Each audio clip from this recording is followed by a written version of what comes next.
बोलो श्री सदगुरु कबीर साहेब के सतनाम साहेब साहेब बनिए सतनाम सतनाम।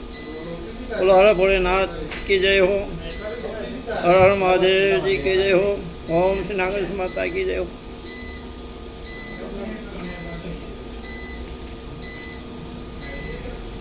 घनी वखत घना माणसों विचार करता हो कि माणसनी उमर थाय એટલે કે ભાઈ આ તો વૃદ્ધ થઈ ગયા છે એટલે ગયરોની કોઈ કિંમત નથી રાખતા। ગયરો વિશે ઘણી વખત તો વિચારવા જેવી વાત છે કે ભાઈ એ છે તો આપણે છીએ, એમના આશીર્વાદથી બધું ચાલતું હોય છે આ બધું।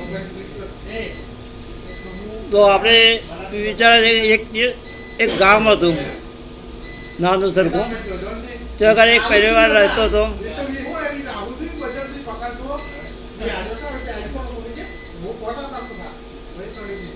એક પરિવાર રહેતો હતો, એ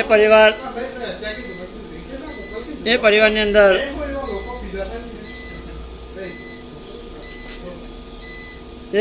અંદર લગ્નનો પ્રાણો આવ્યો। લગ્ન લીધું, ગામના બધા યુવાનો ભેગા થયા, એમને નક્કી કર્યું કે ભાઈ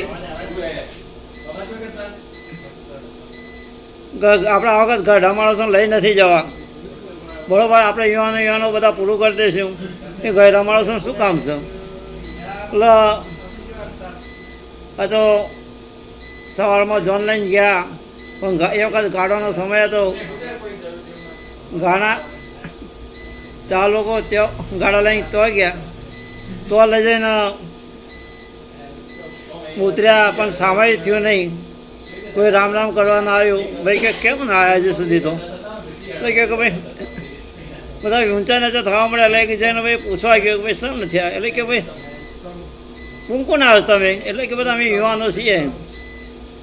સારું સારું હેરો બે હતા, પણ તો આ કોઈ સામાયિક બોલાવા લગ્નની કોઈ વાત નહીં, કે શું આમ છો? પાછા બીજી વખત જ્યાં એમ કરતાં કરતાં 2-3 કલાક નીકળી ગયા।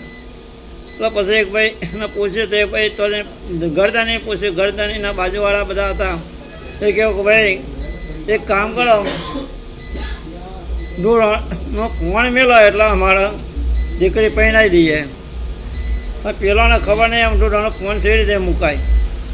આ તો બધા યુવાનો એકબીજાના મોઢા જોવા લાગ્યા, કોઈનો પેલો થયું નહીં, પ્રશ્નનો કોઈ જવાબ ના મળ્યો।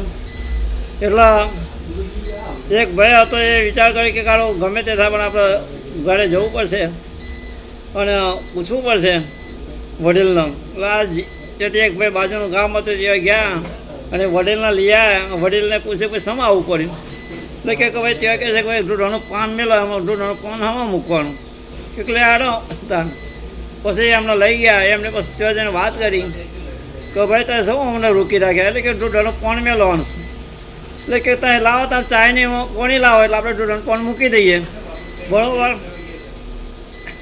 એટલે પેલા દૂધનો ચાયની પાણી લાવ્યા ના ગયા, દૂધનું પાણી વાત પૂરી થઈ ગઈ અને દીકરી પહેરાવી દીધી।